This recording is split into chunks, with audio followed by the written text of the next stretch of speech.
unapoendelea kusali, wakakupa mwezi, wakakupa mwaka, wakakusubiria kwamba huo muda ukifika lazima huyu atashindwa.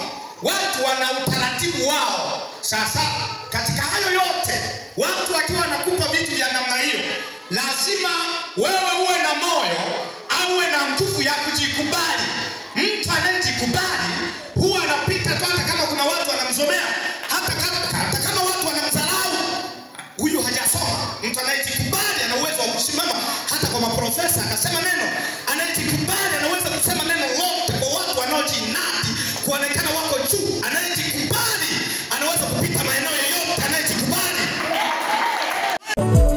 Kule Yesu alikonitoa ninashindwa kuelezea. Alinivuta kwa upendo wake, akasema nifuate. Wengi walisikia habari zangu kuwa nimemfuata Yesu, wakaanza kunizomea mimi eti nimechanganyikiwa.